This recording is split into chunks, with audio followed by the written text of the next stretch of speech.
Folks, it's no secret.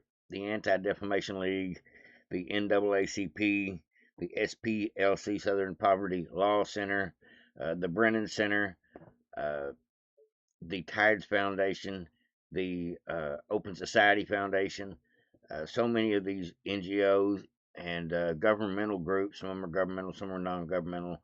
A lot of them are pro-charity. Some of them are charity groups or charitable organizations, 501c3s. But they all seem to be leaning left with their policies, their progressive ideas, and their want to control the country with the socialist agenda. And I believe this has been going on for many, many years. I've said this for as long as I've been podcasting. The NGOs are a huge part of the problem when it comes to people doing nefarious things to get out the vote, including using these crooked machines and paying. Southern Poverty Law is literally not just paying the neo Nazis and trying to subvert the elections and promoting everybody voting elections, including illegals. They do all this stuff, but they also go after people individually. They attack them uh, like a jackal to try to shut them up over things that need to be heard. Like Mike Lindell, they've actually come after Mike Lindell. There's so many people that like Media Matters and SPLC have done hit pieces on, have tried to throw litigation against, have done everything in their power to stifle the narrative of the truth. And the truth is, they stole the 2020 election, and they were as much of a criminal part of it as so many of these other entities. And I'm glad to see the Southern Poverty Law Center is finally going to get indicted for a bunch of fraud, a bunch of money laundering, hopefully stealing the will of the people, election scheme. I hope they prove that they helped steal the 2020 election with all of their money funneling, slushing the money around. So many things they've done to hurt this country along the way, and all these organizations need to be looked at, not just Southern Poverty Law that's in the news right now. Let's go for the NAACP, the Anti-Defamation League, the Brennan Center, any of these organizations that are Democrat run, that their sole purpose is to attack the right and promote the vote of the left, even if it is illegal votes. That's what's really going on, folks. In the NGOs, the Democrat Party pays the NGOs. The NGOs funnel the money down to these organizations. Then these organizations promote things like real racism, anti-American sentiment in this country. I thought the left was promoting the left crazy blue-haired freaks with their signs doing the No Kings rallies and things, and we know that's promoted by their own team. So the left is promoting the left's craziness. Kind of a common sense thing to find out. But now we find out that the left is promoting the right's craziness too. The guys running around with the rebel flags and the Nazi flags, the Proud Boys, the Oath Keepers, the guys in the khakis, I forget what they call them, Unite the Right crowd, whatever they are. They're now finding out all these groups are in process of being exposed for taking the money from Southern Poverty Law Center, which is supposed to be about equality, and human rights, not paying the other side, paying the racist to promote racism. Because if you see racism on TV with these tiki torch marches and things that happen in Charlottesville, which they absolutely promoted, then it pisses off a lot of people and they get mad and they start donating the money. Dang it, we got to stop this racism. And so they start shelling out the money. It's actually a like a mob tactic business model, uh, and it worked pretty good, and it helped promote the left's agenda, progressive agenda, the entire time. And so we've got to do away with things like Southern Poverty Law Center. These folks all need to go to jail if they took the money, if they were still in the country, if they were subverting the will of the people. For the way they've treated a lot of people with their tactics, there's no reason not to put every single one of these people in jail. And I believe Todd Blanche is definitely going to see into this. Now, this first video I've got for you today, folks, is January 2018. This guy, John Stalin, is reporting on the Southern Poverty Law Center about how they attack people, about the fraud. He's just breaking it down. And this is what, 6 years ago? 6 years ago. There was no doubt in anybody's mind Southern Poverty Law Center was not a good group. They were a hate group promoting hate while claiming to be anti-racism. But instead, they're just a bunch of Democrat crooks, as usual. Well, let's go ahead and get into it, folks. Let me get over here. Scroll down a little bit. There are dangerous hate groups in America who will warn us about them. The media have an answer. The Southern Poverty Law Center. The Southern Poverty Law Center. The Southern Poverty Law Center, based in that building in Alabama, calls itself the premier group monitoring hate groups. Looking at their map of such groups, you'd think America was consumed by hate. I once believed in the center's mission. Well-meaning people still do. Apple just gave them $1 million. But what donors don't know is that today the center smears people who don't deserve to be smeared. The presence of radical Islam. This woman grew up in Somalia, suffered female genital mutilation, so now she speaks out against radical Islam. For that, the center put her on its list. Multiculturalism failed these communities. This man was once an Islamic extremist, but then he decided radical Islam was wrong, and now he criticizes the radicals. The center labels him an anti-Muslim extremist, too. Join the fight against hate and bigotry. Visit splcenter.org. I do think that we have a problem with hate in this country. We put about 10 of these major hate groups out of business. The center's leaders, Richard Cohen and Morris Dees, would not talk to me. So commentator Nomiki Kant stepped up to defend them. They have a long history of fighting against extremists like the KKK. Years ago, Harper's Magazine reported that the center's the wealthiest civil rights group in America, one that spent most of its time and money on a fundraising campaign. Now, Morris Dees did once promise to stop fundraising once his endowment hit $55 million.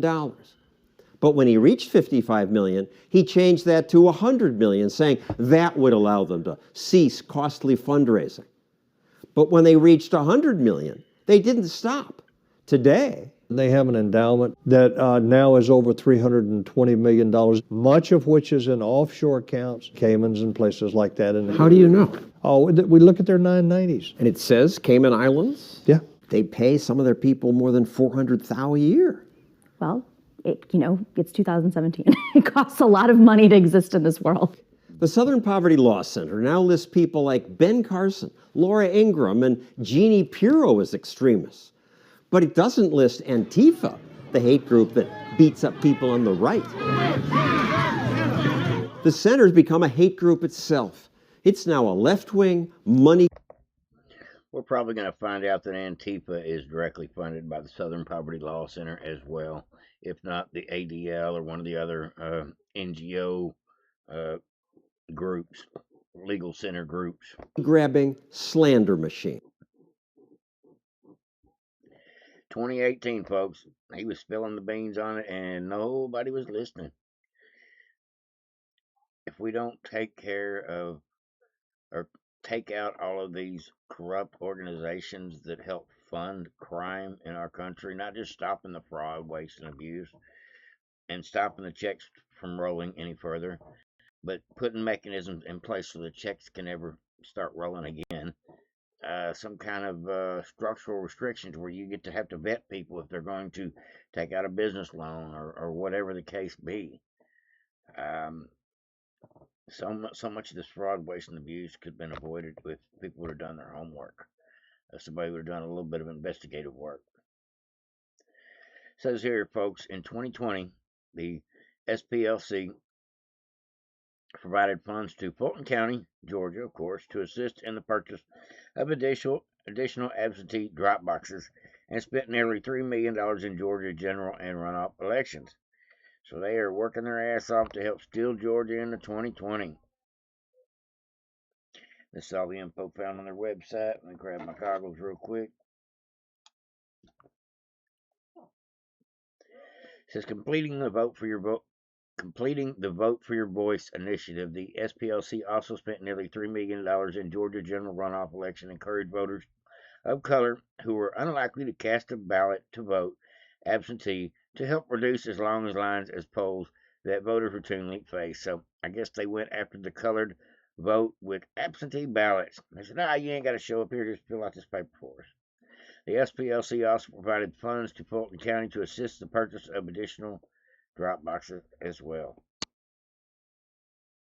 The Voice Your Vote initiative is an initiative of the Southern Poverty Law Center, a fund that at Tides Foundation,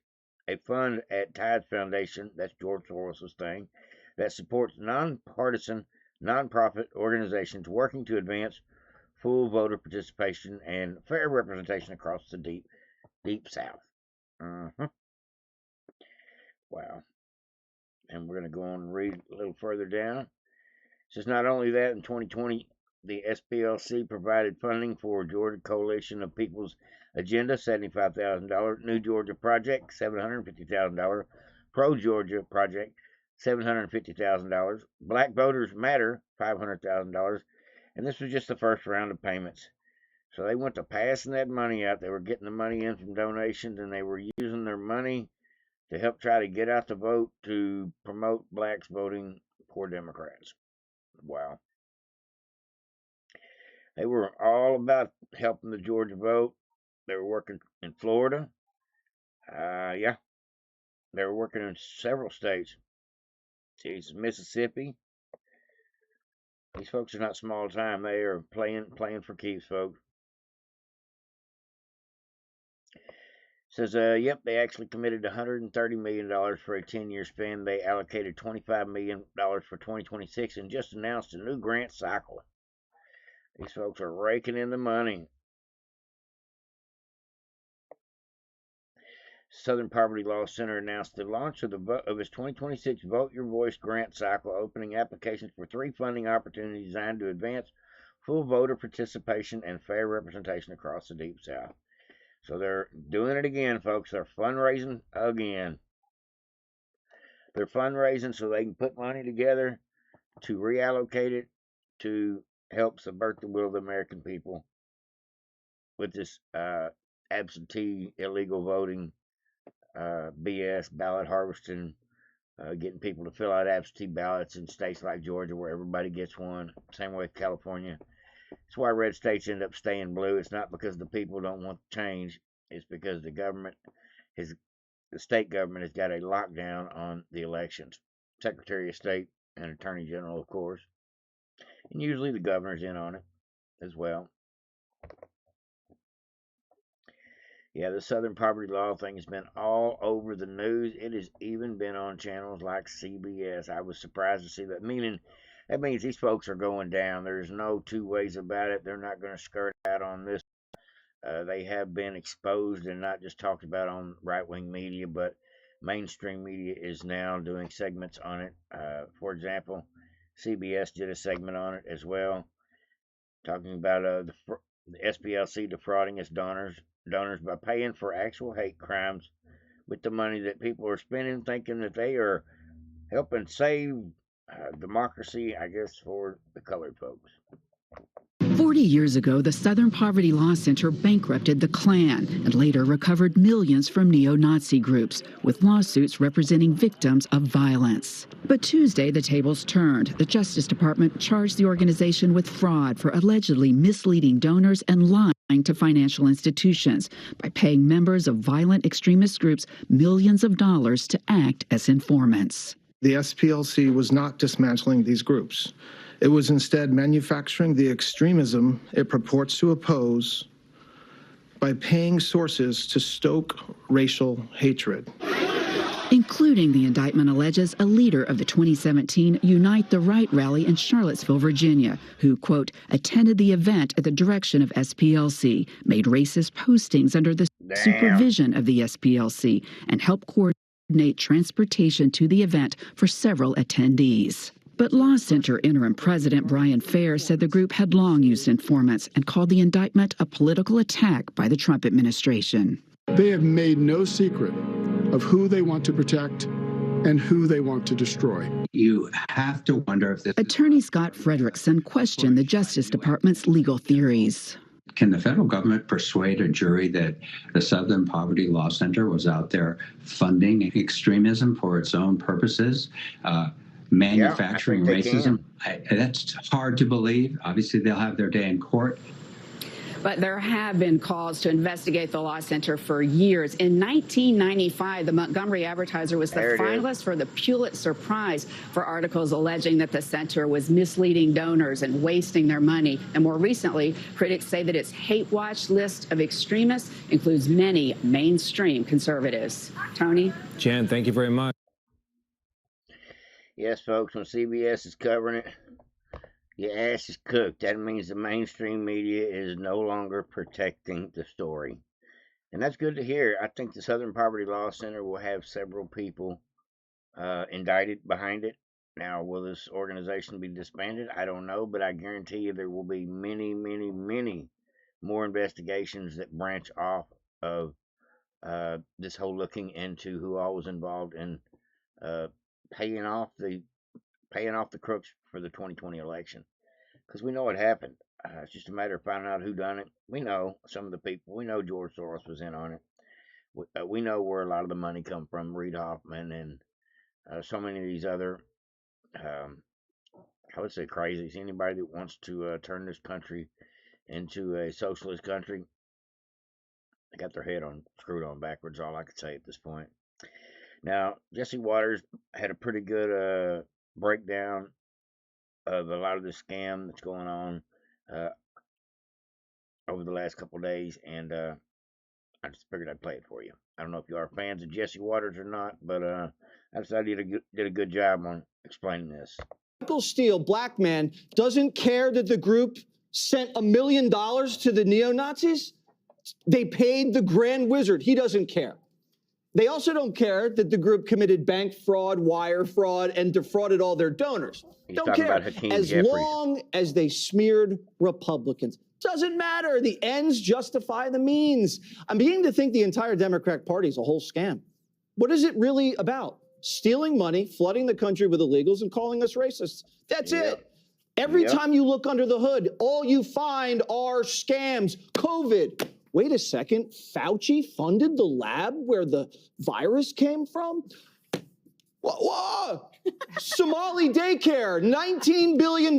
Wait a second, there's no children in the daycare center. What happened to USAID? None of the money left D.C. It all went to Democrats there. Everything, Russia, Hunter, whatever happened to the Green New Deal? It was about $1 trillion, right? Where are the windmills? The green. Where are the solar panels?